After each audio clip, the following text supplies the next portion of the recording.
میں اکثر ایک واقعہ سناتا ہوں نا، پہلے زمانے میں تو دینی مدارس کے پاس وسائل بہت کم ہوتے تھے، تو ہم کتابوں میں ایک واقعہ پڑھتے تھے، ایک بہت بڑے بزرگ، نام ذہن میں نہیں ہے ان کا، انہوں نے کیسے غربت میں پڑھا، طالب علم تھے، پڑھتے تھے، تو گھر میں جب کھانے کے لیے آتے تو ماں کہتی آج ہم اللہ کے مہمان ہیں، کھانا نہیں ہے، مطلب یہ اشارہ تھا کہ آج نہیں ہے، بس اللہ کے مہمان کا مطلب کچھ بھی نہیں ملے گا آج، اللہ ہی کھلائے گا، روحانی طور پر کھلائے گا۔ بچے بھی بڑے نیک ہوتے تھے، چلے جاتے۔ ایک دن اسی طرح گئے ہیں، اماں کچھ کھانے کو ہے؟ انہوں نے کہا ہاں ہے، رونے لگے۔ اس نے کہا اماں جب تو یہ کہتی تھی نا آج ہم اللہ کے مہمان ہیں، اس میں زیادہ مزہ تھا، اس بھوک کو کس کے لیے برداشت کیا جا رہا ہے؟ اللہ کے لیے، اس کا اپنا مزہ ہے۔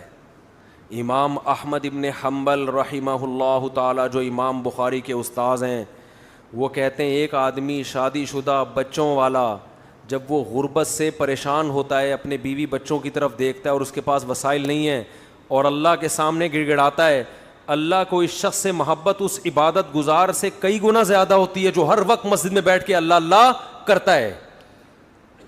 سمجھتے نہیں ہو؟ ایک آدمی جو 24 گھنٹے اللہ کی عبادت کر رہا ہے، اور ایک وہ جو اللہ کی مخلوق میں لگا ہوا ہے اور وسائل نہ ہونے کی وجہ سے اللہ سے دعائیں مانگتا ہے کہ اللہ ان کی خاطر مجھے روزی دے۔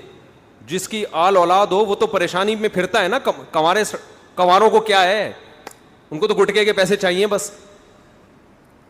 جو بال بچے والے لوگ ہیں ان کو ٹینشن ہوتی ہے نا، ان کو کھلانا ہے پلانا ہے۔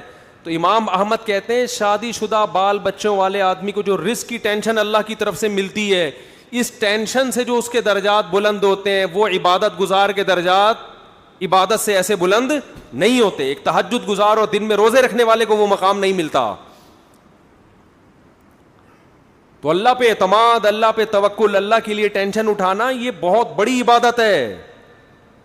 مفتی طارق مسعود صاحب کے بیانات سننے کے لیے youtube.com/مفتی طارق مسعود کو سبسکرائب کریں، اور اگر آپ لائیو ویڈیو کو کبھی بھی مس نہیں کرنا چاہتے ہیں تو سبسکرائب کرنے کے بعد بیل آئیکن پہ کلک کرنا مت بھولیں۔